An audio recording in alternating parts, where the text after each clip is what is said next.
significa dizer que elas têm que ser independentes, né? Formadas por técnicos absolutamente capacitados para tal, especializados, auditorias que também sejam tempestivas e impessoais, né?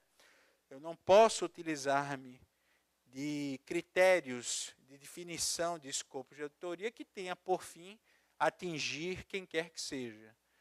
Ou seja, eu preciso utilizar práticas que sejam fundamentalmente impessoais. E por fim, algo que nos é muito caro é exatamente não tergiversar no sentido da apuração de responsabilidades, né? Se foi verificado algo que seja considerado com base na legislação irregular, nós não podemos nos furtar a instaurar os processos. Porque instaurar os processos e procedê-los de forma célere significa também ajudar a reduzir a impunidade que ainda reina no nosso país.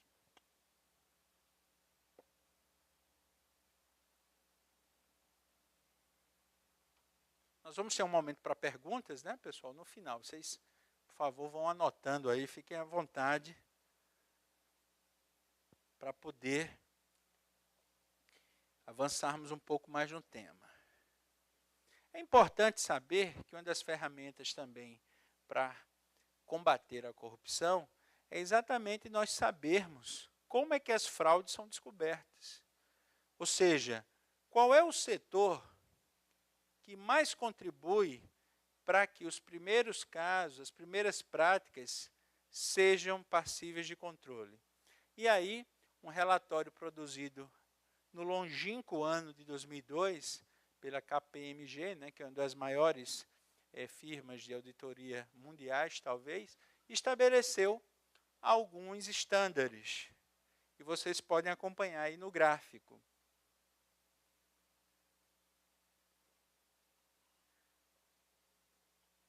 Que exatamente o setor mais eficiente em termos de descobrir fraudes é o que no âmbito da administração pública brasileira está menos estruturado, que é exatamente os controles internos, né? Não raro nós nos preocupamos com estruturas para receber denúncias, né? Às vezes, coincidência, eu estava passando ali no setor e vi algo que me chamou a atenção, informações de terceiros, de funcionários, mas o que efetivamente proporciona, em termos de eficácia no controle primário da corrupção, é exatamente a estruturação efetiva de órgãos de controle interno. Isso, obviamente, não anula o papel do controle externo, né, que é outra visão do Ministério Público, do Poder Legislativo, né, e de todos os demais entes que trabalham com controle, inclusive o controle social. Mas, sem dúvida nenhuma, aquele órgão que não tem, dentro da sua prática administrativa, uma estrutura revisional dos atos, chamada assim pela Constituição de controle interno, é, sem dúvida nenhuma, uma fragilidade fundamental nessa prática administrativa, o que levará, invariavelmente, a uma profusão de erros e, quiçá, a realização de alguns atos fraudulentos. Em termos de controle interno, nós não podemos deixar de render, né, nossas homenagens, né, e reconhecer o esforço que tem sido empreendido pela Controladoria Geral da União, né, o órgão central de controle interno da administração pública federal, notadamente no Poder Executivo. Lá, algumas ações de prevenção e de controle têm sido realmente praticadas com bastante relevância, servindo de modelo de boas práticas para os demais entes federativos. Entre eles, o incremento da transparência, o estímulo ao controle social. Recentemente, uma série de eventos chamados Consocial, que nada mais é que uma prática de trazer os agentes do povo, né, de trazerem os entes sociais, organizações não governamentais, qualquer um do povo, para discutir os assuntos inerentes às práticas administrativas, orçamentárias, financeiras. Também a orientação e o fortalecimento da gestão, a divulgação de como se deva ser estruturado um controle interno, né? a disponibilização de material, né, material de estudo, material orientativo.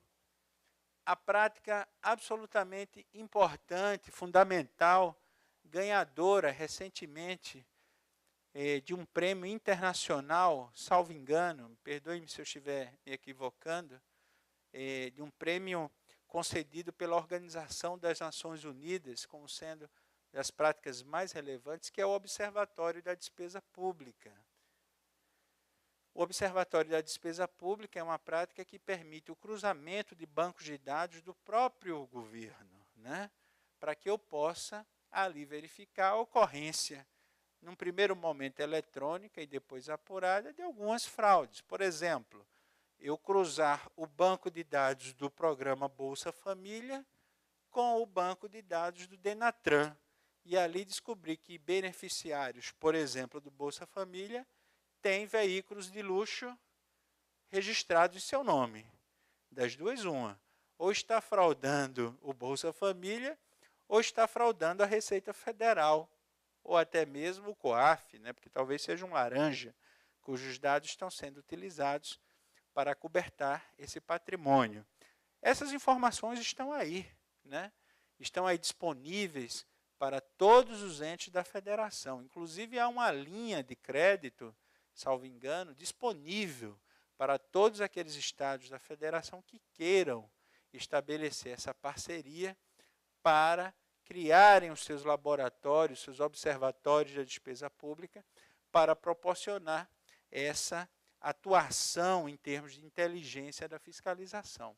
É uma estrutura relativamente enxuta, relativamente barata, um investimento maior exatamente em equipamentos de informática, mas hoje o governo federal trabalha com a estrutura absolutamente parcimoniosa e extremamente eficaz, tanto que ganhou esse prêmio internacional.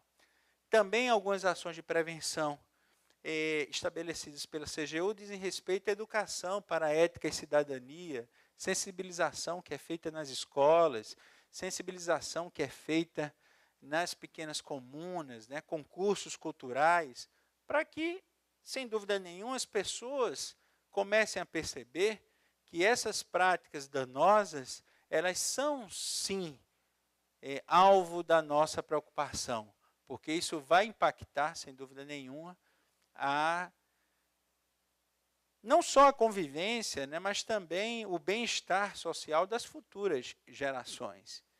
Também a CGU trabalha com a articulação com o setor empresarial, né, envolvendo as entidades que aí lidam, né, com um corpo de líderes empresariais, tais como o Instituto Ethos, no sentido da sensibilização, que muitas vezes onde há um corrupto é porque também existe um corruptor, né?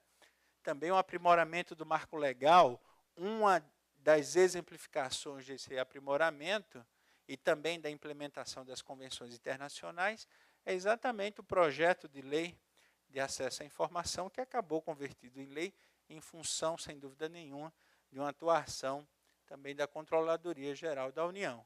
E em seu site, nós vamos ver alguns deles, nós temos também a disponibilização de estudos e pesquisas sobre a corrupção. Tudo isso podem ser consideradas práticas fundamentais, importantes, no sentido de prevenir a corrupção. Bem, quando nós falamos em corrupção, falamos também em transparência, né? Na necessidade, já falamos sobre isso, de divulgar o que acontece na administração pública. Tanto que a Organização Latino-Americana das Entidades Controladoras Superiores, a OLACEFS, reuniu-se em Assunção no ano de 2009 e fez exatamente publicar, melhor dizendo, a Declaração de Assunção. Assim estabelecendo que a publicidade das atuações públicas é a premissa fundamental da transparência. Eu preciso divulgar, eu preciso dar conhecimento do que é que a instituição pública está fazendo. Ocorre que muitas vezes o sentido da transparência ele é de certa forma subvertido para a publicidade e nem sempre as coisas são no mesmo sentido, né? Vamos ver como é que isso pode acontecer. Olha lá, quando eu falo em termos de transparência e controle, nós vamos achar fundamentos em vários, né, atos normativos, sejam constitucionais, sejam legais. A nossa Constituição traz no artigo 5º, né, a previsão de acesso à informação em vários de seus incisos, o direito de petição, habeas data, ação popular, a necessidade de controle externo, tudo isso, de certa forma, estabelecendo os padrões pelos quais a administração pública deverá se portar em termos de transparência, em termos de publicidade. Ou seja, a nossa Constituição já previa, desde 1988, que a publicidade, que a transparência deveria ser a regra. Para isso, estabelecendo alguns instrumentos para que isso acontecesse. Mais recentemente, né, no ano de 2000, houve a edição da Lei de Responsabilidade Fiscal, também prevendo nos seus artigos 48 e 49 alguns instrumentos de transparência e controle.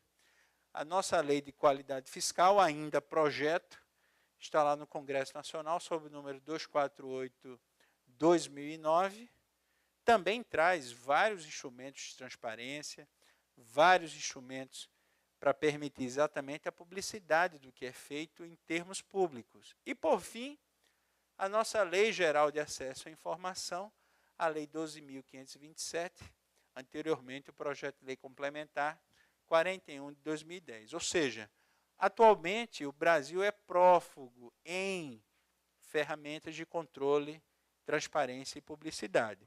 O que nos falta nesse exato momento é exatamente prática. Entre elas, algumas práticas previstas lá no artigo 48 da Lei de Responsabilidade Fiscal. Lá está previsto amplo acesso público, inclusive por meio eletrônico de informações, a realização de audiências públicas para elaboração das peças orçamentárias e também a divulgação de 2 fundamentais relatórios, seja o relatório de gestão fiscal, quadrimestral, seja o relatório resumido de execução orçamentária, esse bimestral, para permitir exatamente a qualquer um do povo ter acesso, ter conhecimento daquilo que está sendo realizado em termos de práticas, de atos administrativos, sejam eles financeiros, sejam eles orçamentários. Ocorre que não é muito, né, da nossa verve brasileira dar-se conta ou preocupar-se com o que é feito com os nossos recursos, né? Vocês vão de convir que isso é um traço cultural nosso. Quando eu tenho a oportunidade de falar sobre esse tema, eu geralmente pergunto à plateia, né, à audiência, quem participa das reuniões do seu próprio condomínio, né? E, para minha surpresa, poucos, né, menos de 5%, participam das reuniões do seu próprio condomínio, a não ser quando são os síndicos, né? E provavelmente para poder repassar o encargo para outrem, né? Realmente nós não nos damos conta disso, nós não temos essa característica, talvez fruto, né, dos anos de chumbo, né, da época da ditadura, que alijou de certa maneira, combateu de forma muito, né, pesada, esse interesse popular sobre as coisas que são realizadas em termos de gastos públicos, né? Também é importante notar que recentemente nós tivemos uma alteração da nossa Lei de Responsabilidade Fiscal, que foi a aprovação da Lei Complementar 131/2009, ali estabelecendo que a transparência também será assegurada mediante a adoção de sistema integrado de administração financeira e controle, ou seja, todos os entes da federação, União, já há um bom tempo, estados também, e principalmente os municípios, deverão ter todas as suas finanças públicas, pasmem, online. disponíveis para a consulta de todo e qualquer cidadão. Isso é encargo acometido e encargo também para os órgãos de controle, verificar se o cumprimento da Lei Complementar 131/2009 está sendo efetivo. Agora, muito cuidado, conforme eu disse a vocês, nem sempre transparência quer significar publicidade, né? Embora as coisas sejam, de certa forma, ambivalentes, né? Tem um sentido muito próximo, né? Para minha surpresa, ao realizar a pesquisa para esse evento, eu descobri que, ao longo dos últimos 4 anos, né, excluídos os anos de 2011 e 2012, o Estado brasileiro, notadamente o governo federal, tem realizado gastos com mídia, essa coluna aqui roxa, em montante maior que os gastos com cultura, habitação e energia. Ou seja, a sociedade brasileira, conhecendo ou não, admite exatamente que nós possamos, enquanto entes estatais, gastar mais com mídia do que com essas importantes funções estatais, energia, habitação e cultura.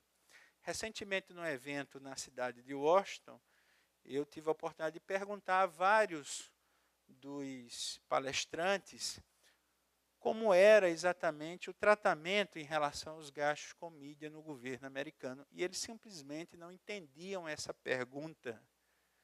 E eu ficava em dúvida se era porque eu não estava sabendo me expressar corretamente, até que alguém esclareceu. Nós não realizamos gastos com publicidade.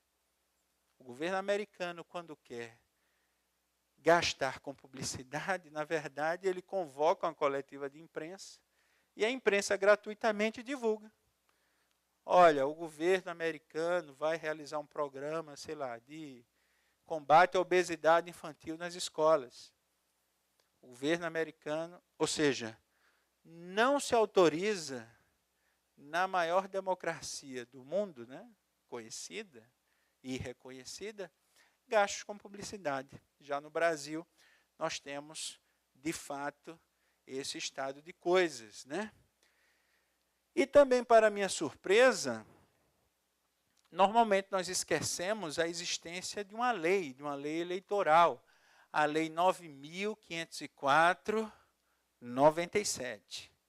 Essa lei estabelece que nos 3 últimos meses antecedentes aos pleitos eleitorais está vedada a realização de publicidade que não seja uma publicidade institucional, informativa, sempre naqueles casos estritos em que essa informação se faz absolutamente importante, relevante e necessária.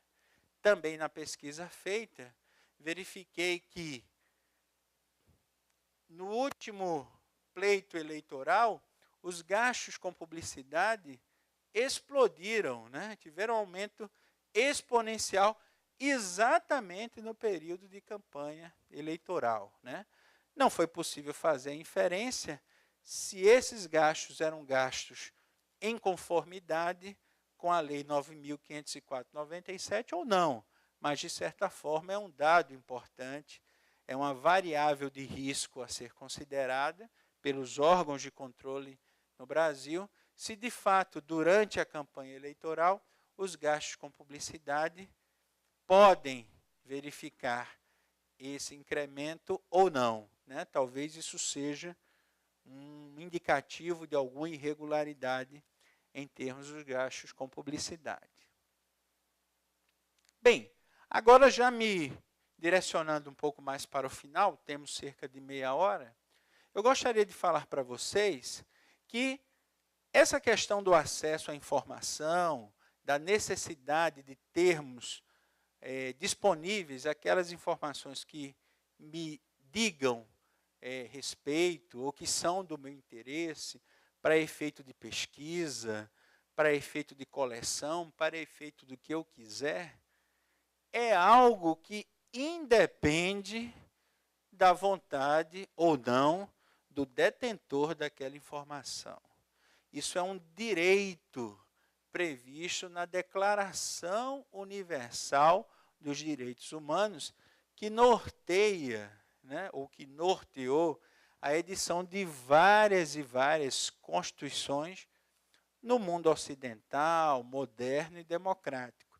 Estabelece lá o artigo 19 da Declaração Universal dos Direitos Humanos, vocês podem aqui acompanhar. Toda pessoa tem direito à liberdade de opinião e expressão. Esse direito inclui a liberdade de, sem interferência, ter opiniões e de procurar, destaco, receber e transmitir informações, ideias por qualquer meios e independentemente de fronteiras.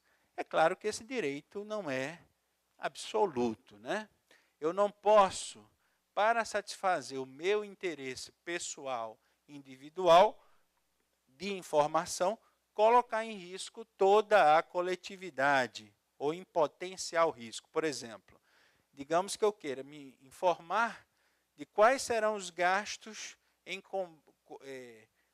os gastos previstos ou a serem realizados, os que já foram realizados, em relação a contra-terrorismo durante os eventos da Copa de 2014. Por hipótese. É claro que essa informação, uma vez fornecida, ela sem dúvida nenhuma fragilizaria toda a concepção, né, de prevenção a esses fatos durante aquele evento. É por isso que a nossa legislação preocupou-se em estabelecer critérios esses legais, para acessibilidade a essas informações. E esses critérios estão estabelecidos exatamente na nossa Lei 12.527 de 2011, a chamada Lei de Acesso à Informação, que, como vocês já sabem, vimos há pouco, é também uma ferramenta fundamental para controlar e para prevenir os atos de corrupção. Vamos adentrar um pouco a ela. Essa Lei de Acesso à Informação, ela tem origem em alguns precedentes, né, que nortearam a sua edição. Em 2010, a OCDE, que é uma organização que envolve exatamente os países dessa comunidade de desenvolvimento econômico, chegou à conclusão que havia uma carência legal no campo da demanda informativa, chamada transparência passiva. Esse conceito de transparência passiva nada mais é do que eu disponibilizar as informações que me são demandadas. É claro que o Brasil tem vários exemplos de transparência ativa, aquilo que eu mesmo disponibilizo para o cidadão.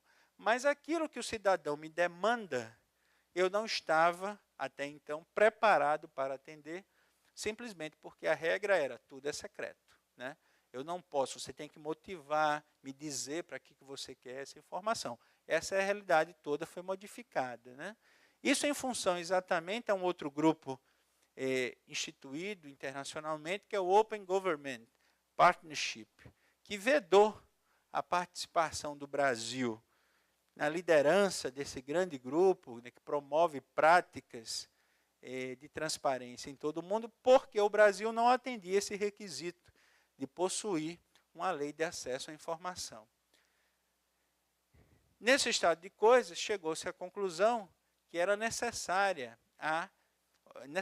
o estabelecimento de um marco regulatório quanto a esse acesso à informação pública, de forma que eu pudesse, enquanto cidadão, saber o que está sendo feito com a administração do patrimônio público, que inspeções e que auditorias, que resultados dos programas, projetos e ações foram obtidos, bem como suas metas e indicadores. Ou seja, proporcionar a todo aquele que assim se interesse em controlar mais proximamente o que ocorre na administração pública, poder, de fato, ser feliz no acesso a essas informações.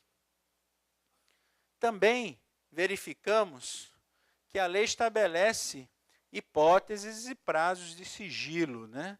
Não são todas as informações que serão disponibilizadas de imediato. Todas serão, mas de acordo com a escala de tempo que vai, desde a documentos que podem ser informações liberadas imediatamente, ou até mesmo informações que serão sigilosas pelo prazo de até 100 anos. Também estabeleço estrutura e procedimento de requisição de informações, prazos para entrega, sanções no caso de descumprimento. Também a possibilidade de recurso, né, caso o seu pedido venha a ser negado.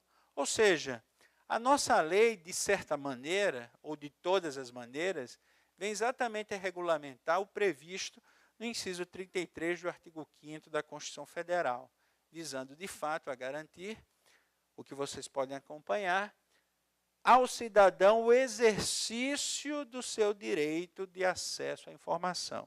Antes da lei, o que havia, na verdade, era o estado de boa vontade. Se o detentor da informação pública tivesse boa vontade em relação a você, divulgava. Ou então, por meio, né, de um constrangimento, vamos usar essa palavra, judicial, através dos habeas data, né, para aquela informação que dizia respeito a você mesmo pudesse ser disponibilizada. Ora, isso é, de certa maneira, uma forma de garantir o cumprimento por parte do Brasil de um compromisso assumido em nível internacional, por meio de vários tratados e convenções internacionais, no sentido de dar acesso a essas informações públicas. É importante notar, pessoal, que isso não é uma novidade no plano mundial, né?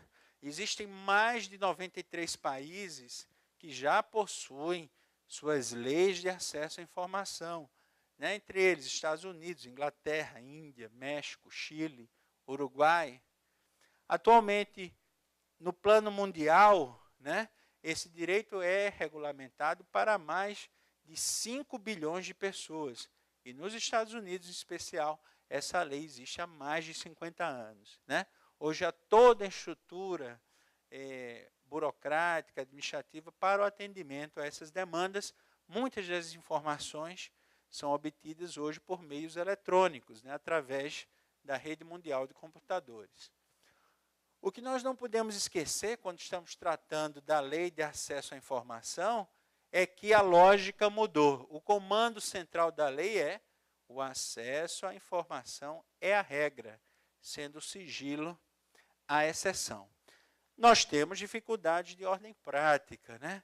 O salário que o Estado brasileiro, ou seja, que em última ratio o cidadão me paga, é uma informação que diz respeito à minha vida privada, à minha honra, à minha intimidade, ou é uma informação que o meu patrão pode ter acesso, assim considerado o meu patrão, enquanto qualquer um da sociedade? Essa é uma discussão que ainda está em aberto no país. Temos uma decisão recentíssima, que eu trarei daqui a um pouco, tomada ontem, no âmbito do Supremo Tribunal Federal, no dia 12 de julho. Ou seja, todas as informações produzidas ou custodiadas, melhor dizendo, pelo poder público e não classificadas como sigilosas, por via de consequência, são públicas e, portanto, acessíveis a todos os cidadãos. Eu quero ter acesso, por exemplo, a todos os documentos que entraram e saíram do gabinete de um prefeito. Eu poderia ter acesso a essa informação? Na Suécia, isso acontece há 200 anos. O gabinete do primeiro-ministro, desde 200 anos atrás, já havia uma lei que previa. Hoje, lá, você tem um setor, até de uma forma jocosa, diretamente ligado no andar de baixo, em que você tem acesso a todo e qualquer documento que entra e sai do gabinete do primeiro-ministro, para saber o que é que ele está fazendo, né, em termos de... Então, realmente é uma realidade que nos desafia, né? Nos desafia para que nós possamos um dia chegar a esse patamar. É importante saber que a Lei de Acesso à Informação brasileira é considerada hoje a mais avançada do mundo. Por quê? Porque em outros estados, né, estados autônomos a que eu me refiro, né, estados-nação, nós temos leis de acesso à informação parciais, né, seja no executivo, seja no legislativo, né, seja só no âmbito federal. No Brasil, não. No Brasil, a nossa Lei 12.527 obriga todos os órgãos e entidades da administração pública, todos, sem exceção, inclusive administração direta e indireta, empresas públicas, sociedade de economia mista e todas as demais entidades controladas, direta ou indiretamente, por todos os entes federativos e respectivos poderes. E mais, também as entidades privadas. Se eu tiver alguma entidade privada sem fim lucrativo que recebeu recursos públicos, diretamente do orçamento ou através de subvenções sociais, contratos, parceria ou quaisquer instrumentos congêneres, essa informação deve ser disponibilizada a todo e qualquer cidadão que queira ter acesso à informação, contanto que a informação, porventura, não seja considerada sigilosa, né, de acordo com os regramentos estabelecidos na lei. Conforme eu falei há pouco, a lei é a mais avançada. Por quê? Por exemplo, nos Estados Unidos alcança apenas o poder executivo. No México, né, essa legislação diz respeito somente à esfera federal. No Brasil, não. De uma maneira absolutamente clara, todo ente estatal, né, seja ele administração direta, indireta, e até mesmo, como vimos há pouco, entidades privadas que recebam recursos públicos, têm que dar acesso à informação. No âmbito do governo federal, a Controladoria Geral da União, mais uma vez, saiu à frente e estabeleceu lá o seu portal, né, de acesso à informação pública. É interessante para consulta. Todos os dados, inclusive de salários de servidores federais, estão ali disponíveis, né? Foi engraçado que nos primeiros dias de funcionamento desse portal, né, houve quase que uma pane, né, no sistema, porque quem consultava eram exatamente servidores federais, né, para verificar se os dados ali, quanto é que o vizinho ganhava, quanto é que o colega estava, né? Essa curiosidade é absolutamente natural num primeiro momento, né? Isso depois, com o tempo, vai se esvanecendo. Para quem tiver curiosidade, aqui está o link, né, disponível aí com essas informações. Ou seja, pessoal, em termos de lei de acesso à informação, o conceito de sigilo é um conceito absolutamente restrito, né? Esse sigilo é considerado apenas para as informações imprescindíveis à segurança da sociedade e do Estado. Serão imprescindíveis à segurança da sociedade quanto à vida, à segurança ou saúde da população. Em relação ao Estado, quanto à defesa, integridade do território nacional, planos e operações estratégicas das Forças Armadas. Olha, eu estou querendo saber qual vai ser a próxima operação secreta lá do Exército Brasileiro na região fronteiriça, onde há problemas de drogas. É óbvio que essa informação não poderá ser disponibilizada, porque ela diz respeito exatamente à segurança do Estado, neste caso, quanto às suas operações estratégicas. E também informações relativas à estabilidade financeira, econômica, monetária, relações internacionais e atividades de inteligência. Eu gostaria de saber quantos agentes, né, secretos brasileiros estão, por exemplo, alocados na cidade, ou estavam alocados, ou estarão alocados na próxima cidade brasileira que sediará um evento internacional. Por óbvio, essa informação também não será disponibilizada, não é? E também relativas a projetos de pesquisa, desenvolvimento científico ou tecnológico e segurança de instituições ou de altas autoridades, né? De repente eu quero saber qual vai ser o percurso a ser, ou qual é a estrutura de segurança de um ministro de Estado para atentar alguma coisa contra ele. Por óbvio, também, essa informação não será disponibilizada. Outra preocupação da lei diz respeito à proteção de dados pessoais. Agora, muito cuidado com esse conceito, né? Dados pessoais, de acordo com a lei, são aquelas informações relativas à intimidade, à vida privada, à honra e à imagem das pessoas. Vamos imaginar, só por hipótese, né, que eu tenha dentre o meu quadro de servidores pessoas portadoras, né, da síndrome da deficiência imunoadquirida. E tenho esse registro lá em função dos meus exames admissionais que foram feitos. E alguém pede essa informação. A dúvida é, essa informação relativa à sua saúde, né, relativa ao seu estado, muitas vezes até em função dos gastos que você realiza para poder suportar essa condição.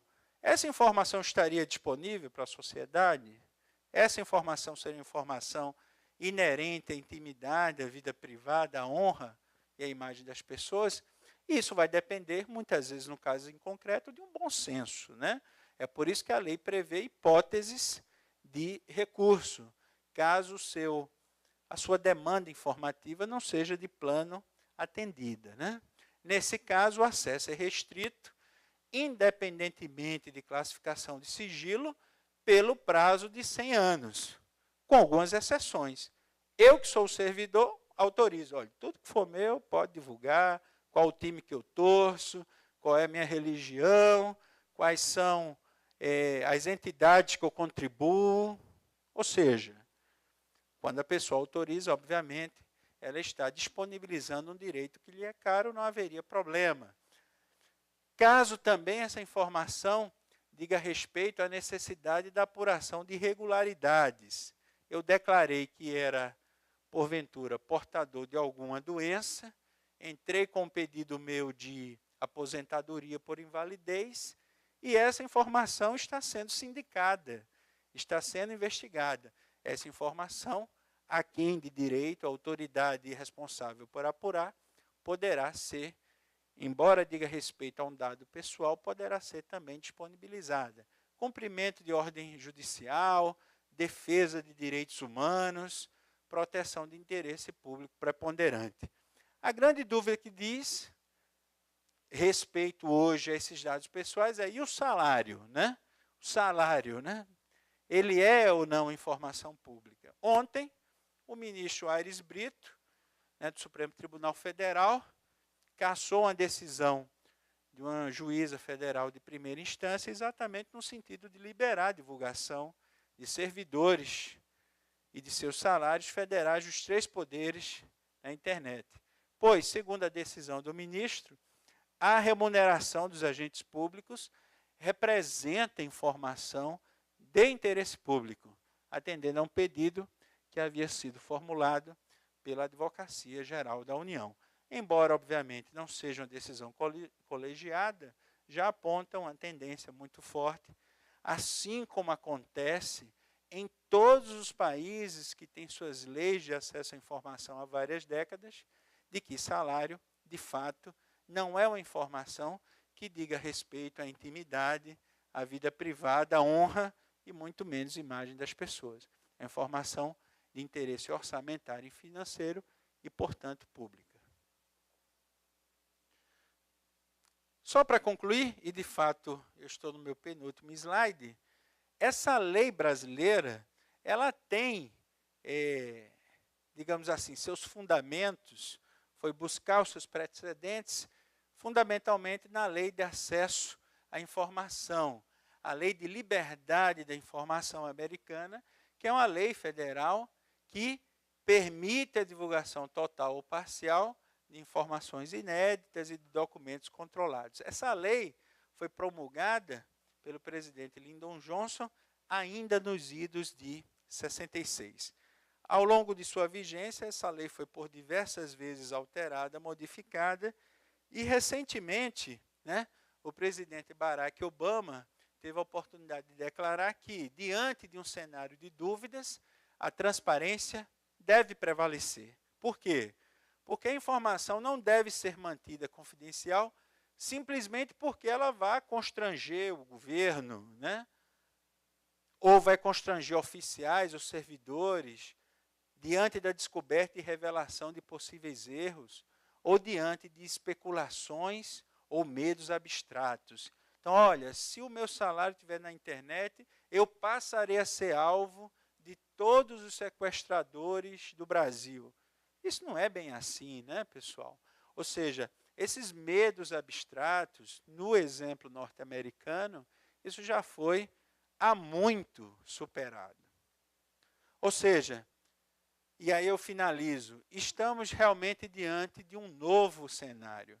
E nos dizeres, né, do ex-presidente norte-americano John Fitzgerald Kennedy, a mudança é a lei da vida. E aqueles que apenas olham para o passado ou para o presente, irão com certeza perder o futuro. Eu agradeço a oportunidade, me coloco à disposição. Muito obrigado mais uma vez.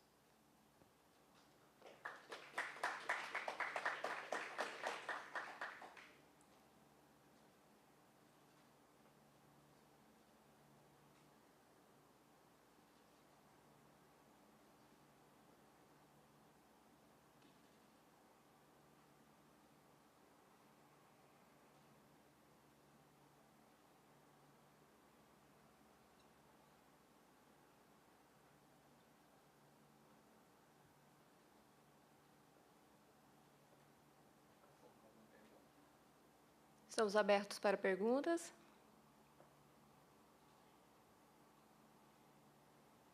Esgotei o assunto. Acredito que sim. Muito obrigada, conselheiro. Só reforçando que essa palestra vai ficar disponível no portal do TCE para posteriores consultas. Uma ótima sexta-feira e um excelente final de semana para todos.